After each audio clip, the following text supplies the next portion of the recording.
Hi, guys, and welcome back to the Self-Inquirer. On today's episode, we're going to be talking about love and relationships, specifically a Q&A on love and relationships. So this is going to be like call and response.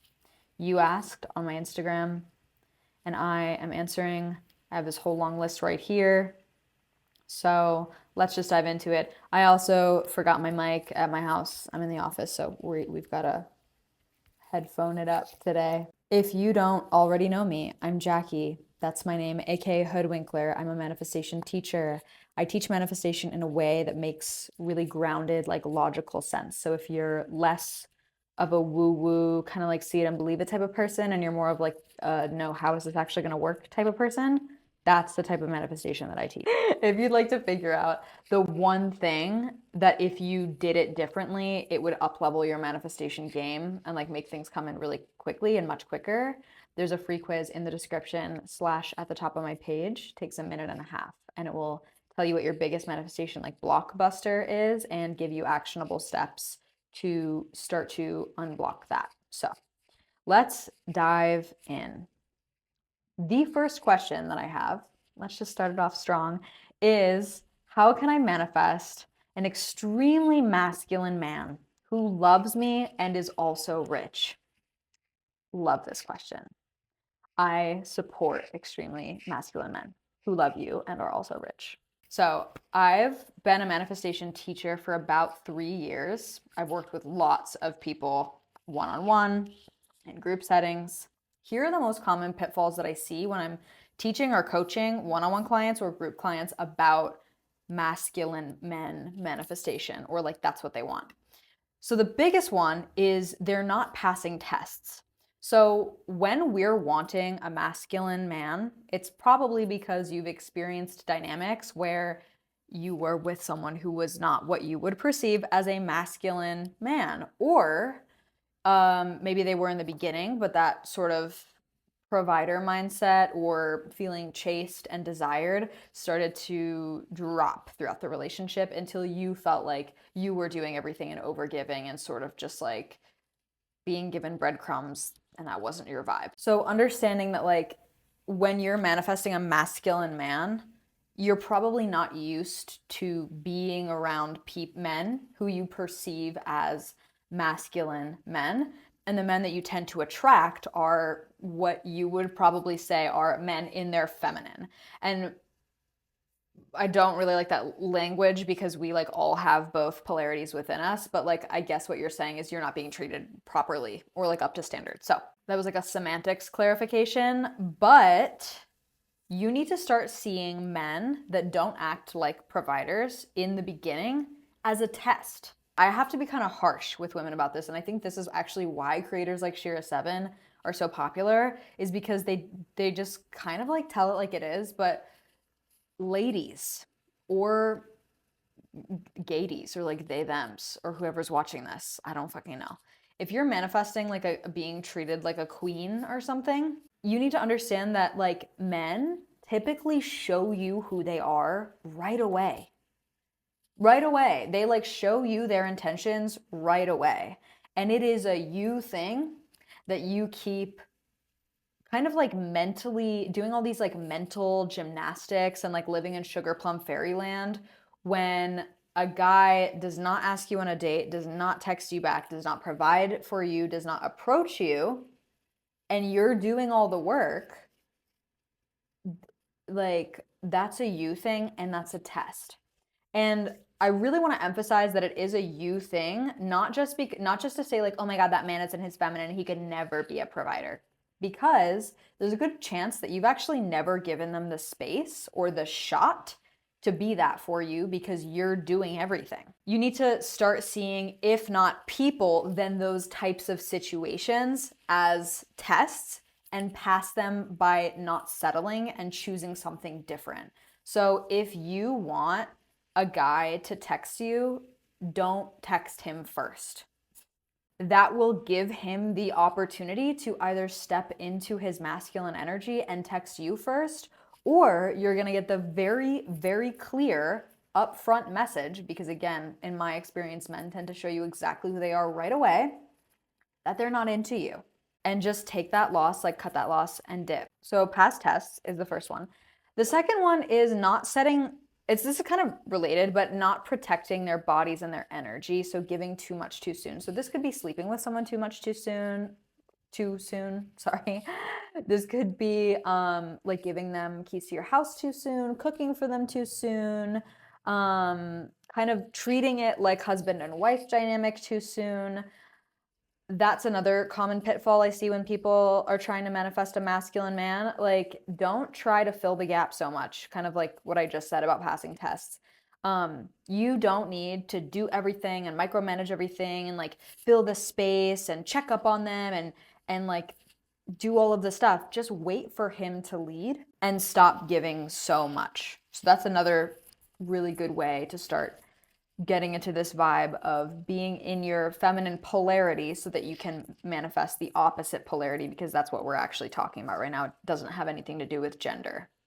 Yeah, not setting boundaries is another one I see, or having standards. Like you need to have, this is why I teach like make the list for your manifestations. It doesn't matter if it's a person or a thing or an opportunity, but you have to make a really specific list of actually what you are looking for so that you have a map to start to compare that map up to what you're being shown in your current reality. And if like people come into your life and they're not those like non-negotiable things on your list, like healthy, providing, opens the door for me, treats me like a lady. If he's not that, like he's probably not going to be that. So just like move on. Like trust that there is somebody like that, but I just very often see people settle for someone who is not what's on their list because they're afraid that they're not going to get anything better, which is inherently rooted in like self-worth. So we're going to circle back to self-worth in a second. Another thing, I'm going to moisturize my hands, but another thing that I see all the time, like as a common pitfall, is not putting yourself in not putting yourself in the types of situations where those types of men would be.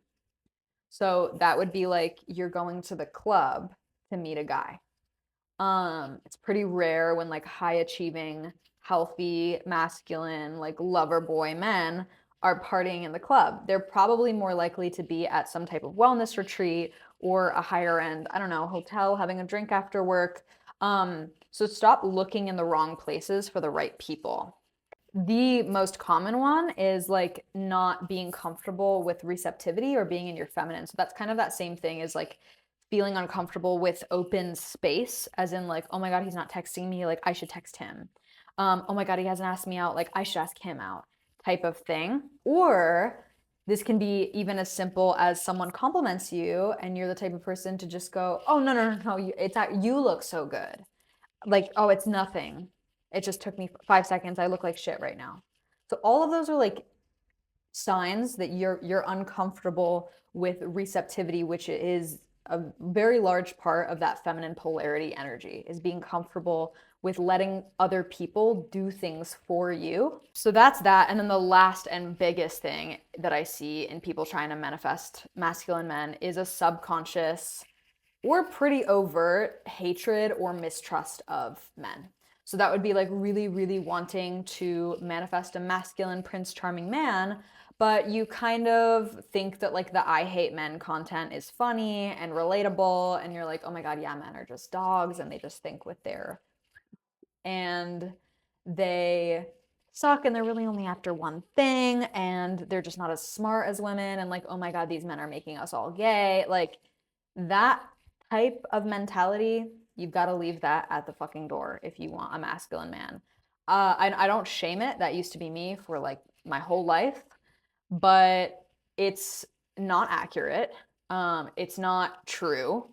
It's inherently rooted in fear, which makes sense because like, yeah, men disproportionately commit like heinous crimes, but like the whole not all men thing is like genuinely true.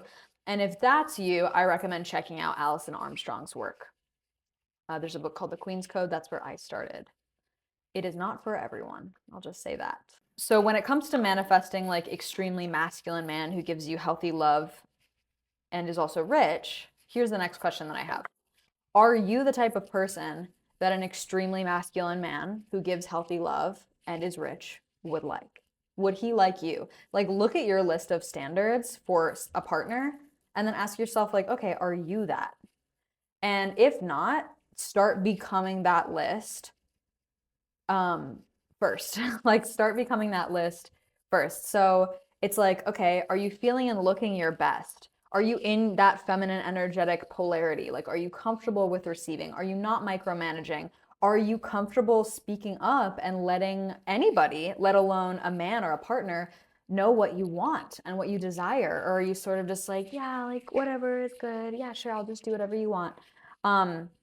Again, do you respect men? Like a really healthy masculine man who's rich and is like really healthy and amazing and gives you awesome love is not going to want to be with a woman who does not respect him. And or all, which includes respect all men in general. So like, do you respect men?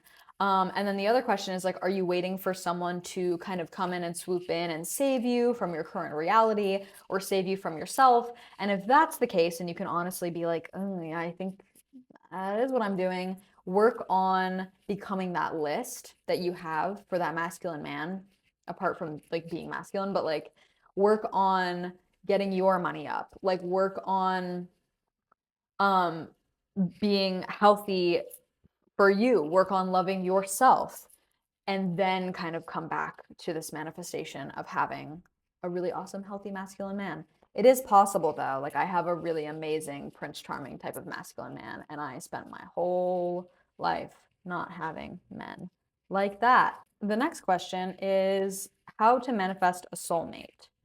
The first thing that I'm going to direct you to is the video. It's a process video on how I manifested my boyfriend. It's on YouTube. It's called Process, How I Manifested My Boyfriend, I think. I'll link it in the description.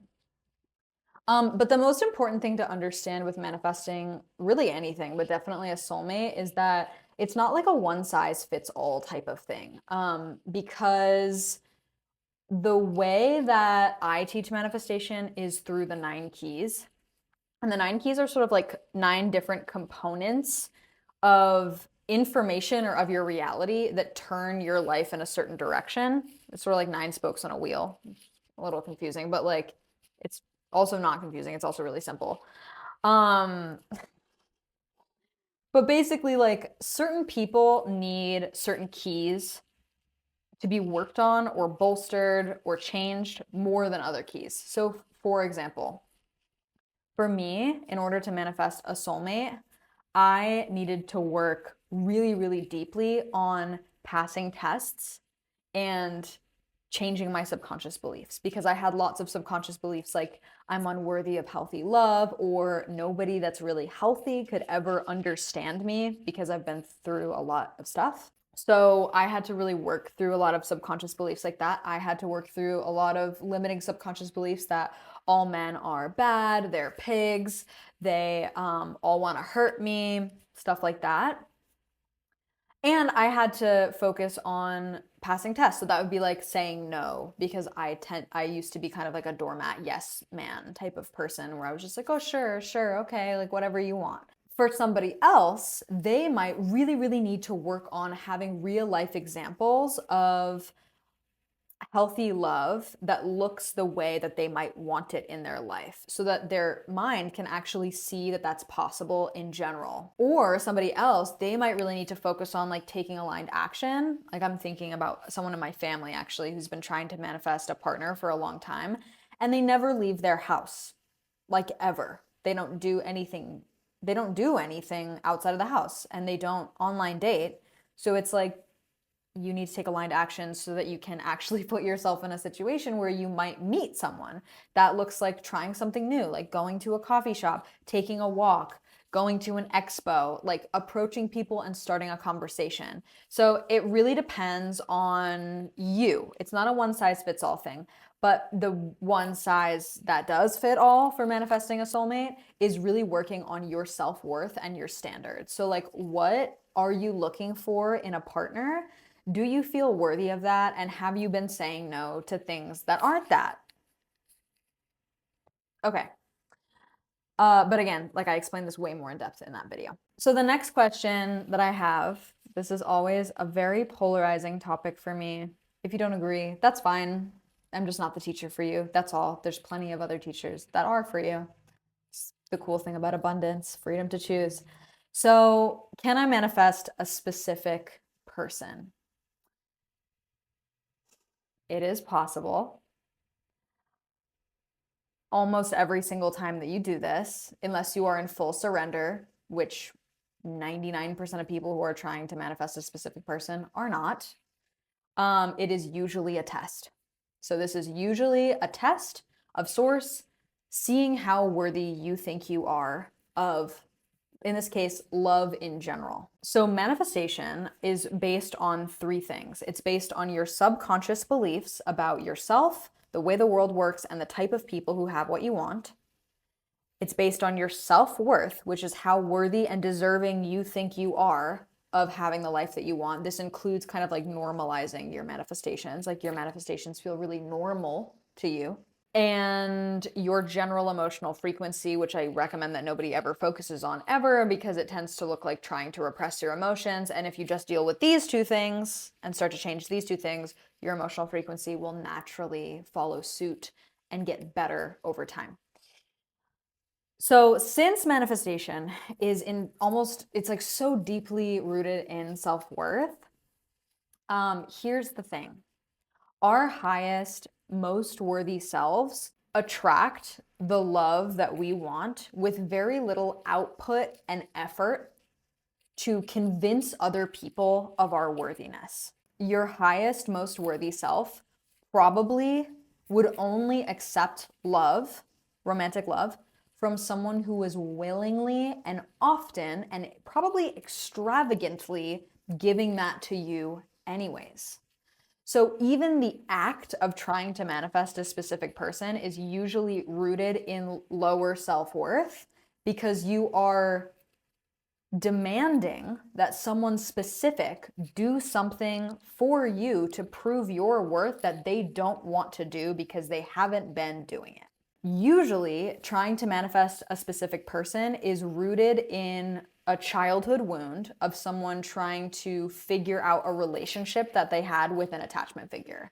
So that would look like, this is where the whole daddy issues trope comes from. That would look like if you never had a father figure in your life, and you constantly had to like prove your worth to men or prove your prove that you were worthy of attention to your dad because he was always busy or didn't care about you, then you might be given this test in your life of really, really wanting a specific person so that source can give you an opportunity to break that pattern for good of chasing after the approval of, in this case, your dad. But that wound is transferred over onto this present situation so that you have an opportunity to break it. So that's why I say that it is possible to manifest specific people, but oftentimes it is a test. It is going to be the same types of relationships or the same type of like wound or pattern that you experienced when you were usually a child or younger. And it's going to play out in a very similar way. And you're basically attempting with all of your might to solve generally speaking trauma in the present moment with the wrong unhealthy type of person or dynamic. So that is why I, as a manifestation teacher, will never, you can see how serious I was about that, ever teach you how to manifest a specific person.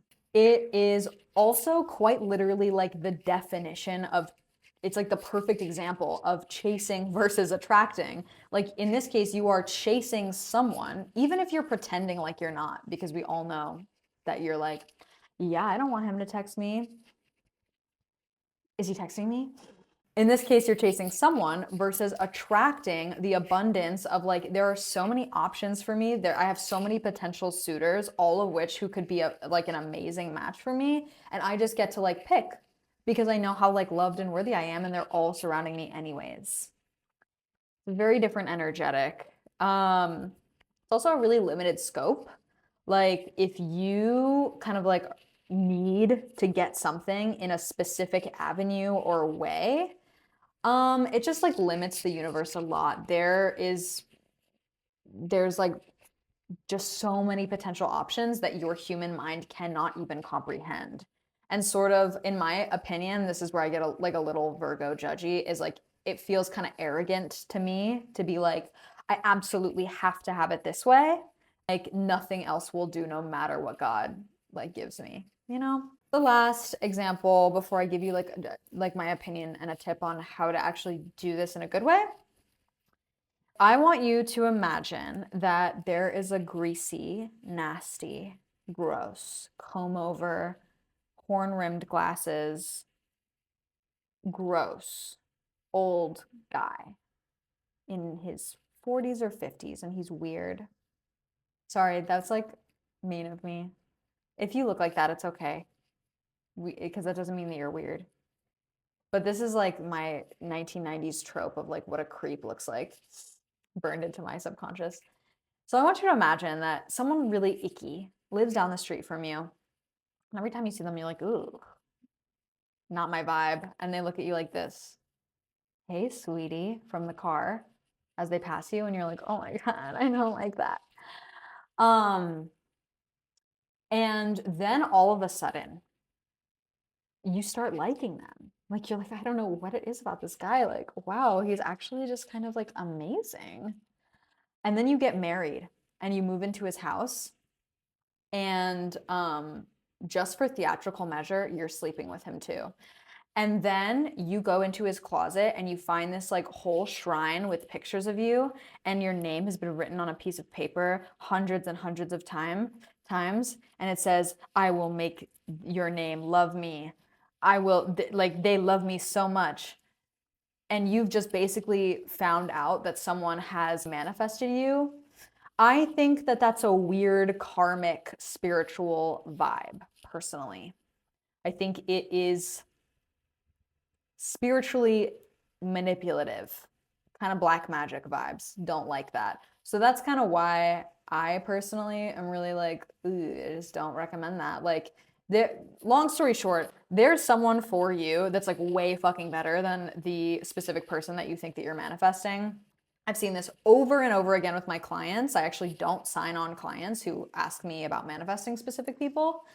And the question that I ask when they call me and we get on the phone is, okay, I want to manifest a specific person. And I always ask, okay, I don't do that. So are you willing to completely release that expectation and see, if not them, then something better? And if their answer is no, I don't work with them. If their answer is yes, I work with them. And in all of the cases when this has happened, their specific person by the end of the coaching container has come back wanting to be with them.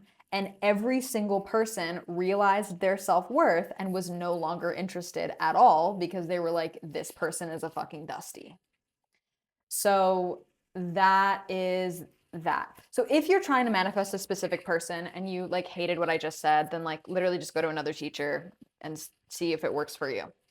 But if you are trying to manifest a specific person and you're like, wow, that actually makes a lot of sense, and maybe I have some self-worth work to do and I really want to go on that journey, the attitude to take from now on would be, if not this, then something better, and focusing on the better. Like really just focusing on your self-worth. You can take all of even the qualities that you like about that person and put them on a list of someone that you would like. Like, okay, I like Brian down the street because he's funny and sweet, and he drives a cool car and he's hot, you know? Put all of those things on a list except for the name Brian. See if you can open yourself up to releasing that and really trusting that if not this, there's something better. And if you can't do that, look at your child, hun. Okay. Now the next question is, how do you know if you should give a second chance to a man? Like, how do you know if you should give someone a second chance? If he's the one I manifested, but it needs work. So this really depends on your own standards. And this is why having a list is awesome. Once you manifest the person that you like, your person in your life, you can always manifest the type of relationship that you would like to have, as long as it's believable and achievable, which is what I teach in the clubhouse. Again, this really depends on your own standards, and that's why it's nice to have a standards list or a manifestation list for what you're actually asking for. So in this case, I would ask you to ask yourself, what are your non-negotiables? So I don't know what a second chance means. This could be like he's not everything that you wanted on your list as like a person, or this could be like he cheated on you. So what are your non-negotiables? Is say it's like a personality thing. Is not making that much money a non-negotiable for you? Is that like a hard no? Like I absolutely need someone who makes this much money. There's nothing wrong with that. Or it's just a non-negotiable that I would never be cheated on. Like I'm not getting cheated on. So if that second chance would require you giving up your non-negotiables, do not give that second chance. That will only create resentment and discomfort in the long run because you have crossed a hard no personal value or boundary. Okay? The other question is if it's not a non-negotiable and it's like, okay, yeah, like maybe I would give him a second chance because it wasn't that bad. How long are you willing to wait? Really set a limit of like, okay, if I can see progress within 6 months, we're golden. But after 6 months, if I'm not seeing any progression at all, I'm out. That's really healthy because you're still giving someone an opportunity to rise to the occasion if they so choose, but you're not staying in something that's not fulfilling for you for too long. And then the other question is just asking yourself how do you feel when you're around this person, generally speaking? So are most of your interactions pleasant, positive, you're feeling good, relaxing, safe, and secure?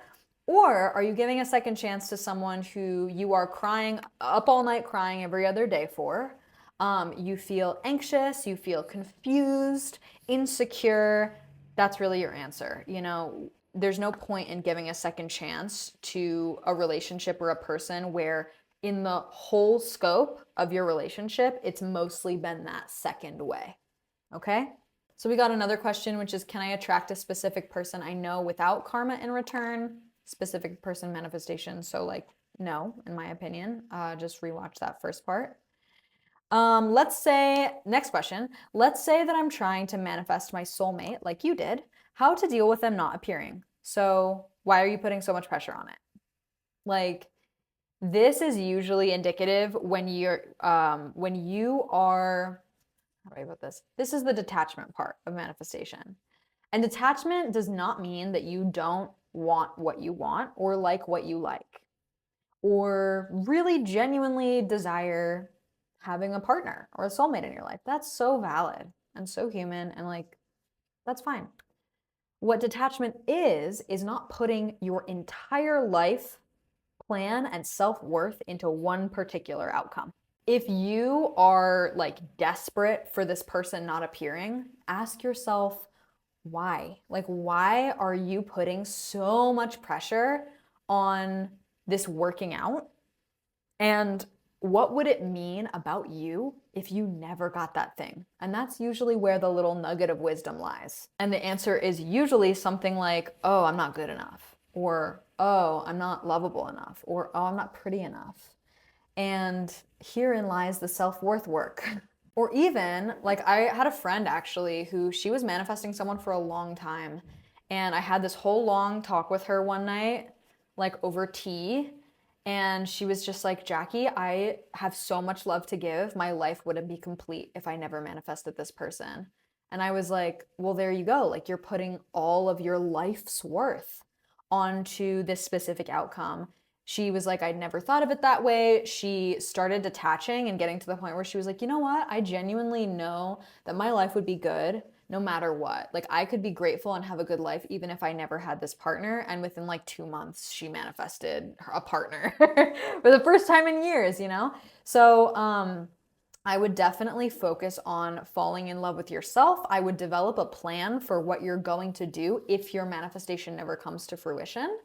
So that would be like, okay, if I never get the soulmate, I would like move in with my best friend, girlfriends. We'd like start a little garden together. We'd have some cats and it would be cute. Like, I could see myself liking that.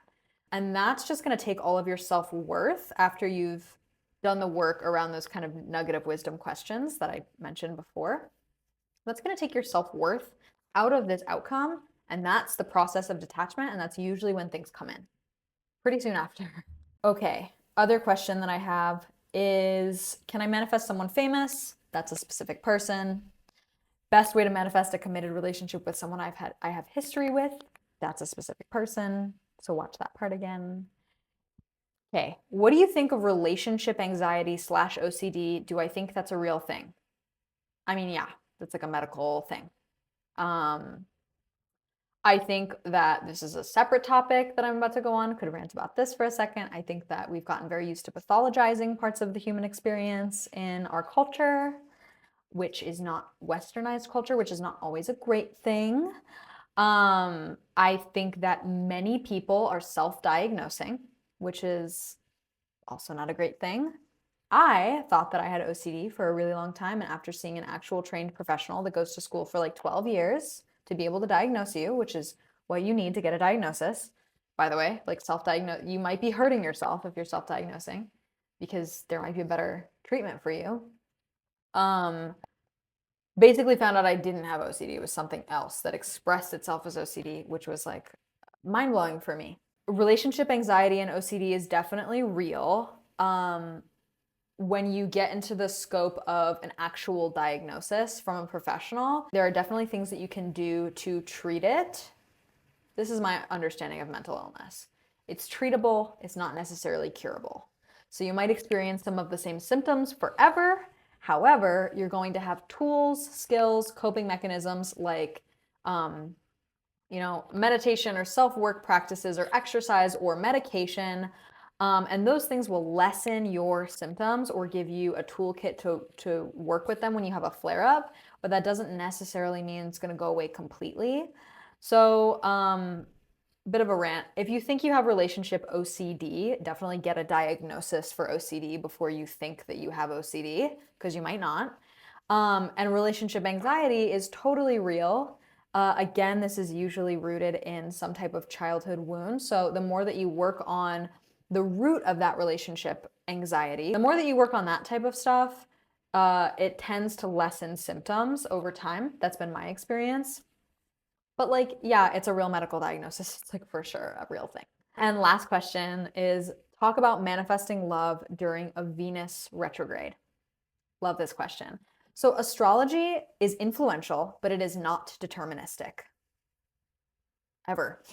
It's also not as simple as like, oh, we're going through a Venus retrograde, so it's going to be impossible to find love and your ex is going to hit you back up. Like, it's not as simple as that. You have other planetary placements in your chart that might be affecting a Venus retrograde, or might be more immune to a Venus retrograde. So it's like a little bit more nuanced than like this. But astrology is not deterministic. So like what that means is basically that an astrological transit could express very differently. It's like the same energy that could express very differently for different people. I'll give you an example. A Saturn return in Aries in the 8th house, this is what's coming up for me, could express itself as I gain lots of responsibility. I get married, because the 8th house is all about sharing finances and inheritances and other people's money. I get married. I join my finances with my partner. I buy a house. I get lots of that Saturnian responsibility. I have a child. My Mars is conjunct my moon, so like maybe I have a child and I become a mother. And it's, I think, opposite Saturn or something. I don't fucking know. But so that could be one way that that transit expresses itself in my life. It could also be that I experience, like someone in my family dies and I get an inheritance. Horrible. Total Saturnian lesson, but like rough.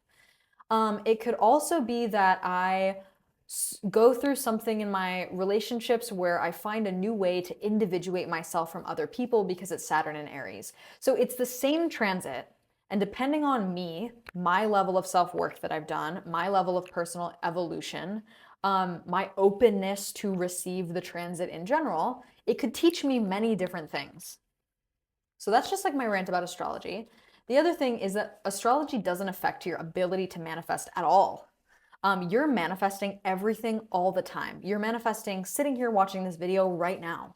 So you can manifest as easily as during a transit, as during not a transit, during Lionsgate portal, as not being Lionsgate portal. It's basically just that these transits help bolster your energy and your belief in getting that outcome or manifesting that thing if you allow them to. So, like, people who know nothing about astrology can manifest everything because they don't believe in it, you know? And then people who fully believe that astrology is fully deterministic will only be able to manifest during the manifestation transits or when things are going great in their chart because that's where they put their belief. And manifestation is all about your beliefs, your subconscious beliefs, and your level of self-worth. So it's not determined, the efficacy is not determined by an astrological transit. So you can absolutely manifest love during a Venus retrograde.